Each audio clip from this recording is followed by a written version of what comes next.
Welcome to Salem சமையல்.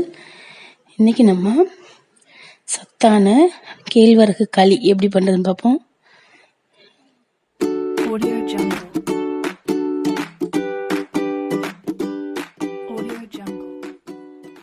அதுக்கு ஒரு பாத்திரத்தில் தண்ணி எடுத்துக்கோங்க.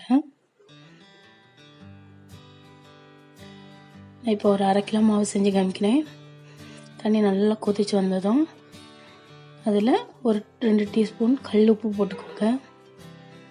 கல் உப்பு போட்டு நல்லா டேஸ்ட்டாக இருக்கும். அதுக்காக தான்.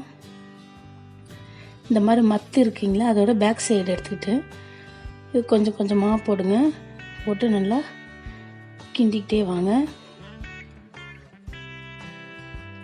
ஃபஸ்ட்டு இந்த மாதிரி உண்டை மாதிரி தான் வரும், கட்டி கட்டியாக இருக்கிற மாதிரி தான் இருக்கும்.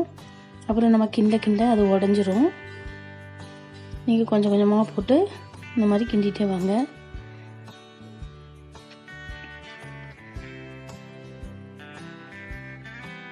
முன்னாடியெல்லாம் ஒரு குச்சி ஒரு மத்தோட பேக் சைடு வச்சு ஒரு கரண்டி வச்சு இன்ட்டு ஷேப்பில் வச்சு பாட்டி மாதிரிலாம் செய்வாங்க. அந்த மாதிரிலாம் நமக்கு செய்ய வராது. இந்த மாதிரி சிம்பிள் மெத்தடாக பண்ணிக்கலாம். பாருங்கள், இப்போ கிண்டி வெந்து வரும்போது பாருங்கள் எல்லாம் உடஞ்சிருச்சு.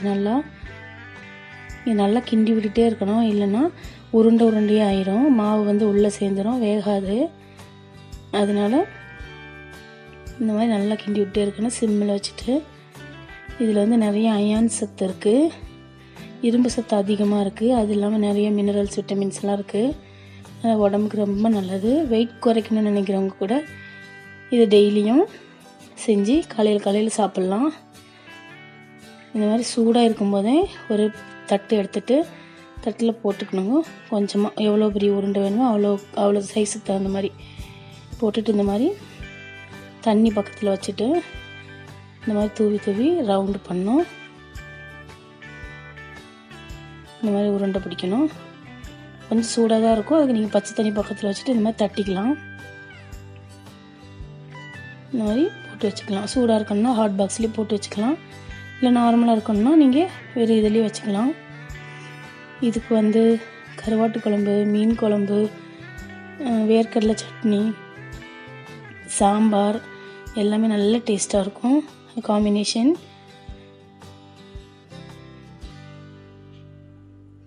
இந்த மாதிரி பச்சை தண்ணி வச்சுட்டு பக்கத்தில்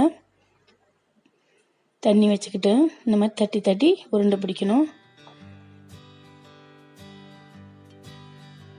பாருங்கள், இப்போல்லாம் களியெல்லாம் கடையில் தான் வாங்கி சாப்பிட்றாங்க. இப்போ இதை நீங்கள் பார்த்தீங்கன்னா டெய்லி வீட்லேயே செஞ்சு சாப்பிட்லாம். ரொம்ப ஈஸி.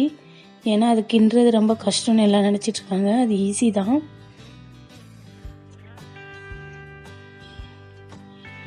இந்த மாதிரி ஒரு உருண்டையை பிடிச்சி வச்சுக்கோங்க. இப்போ வீட்டில் 5 பேர்னா 5 உருண்டை ரெடி பண்ணிக்கலாம்.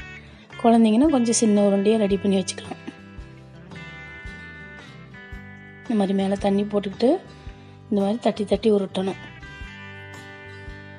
ஆறிடுச்சுன்னா உருண்டை தட்டை வராது, சூட்லேயே தான் பண்ணணும்.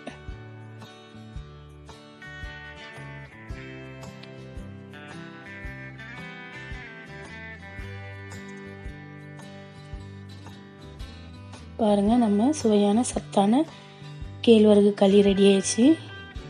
உங்களுக்கு இந்த வீடியோ பிடிச்சிருந்துச்சுன்னா வீடியோ லைக் பண்ணுங்கள், கமெண்ட் பண்ணுங்கள், மறக்காமல் சப்ஸ்கிரைப் பண்ணுங்கள்.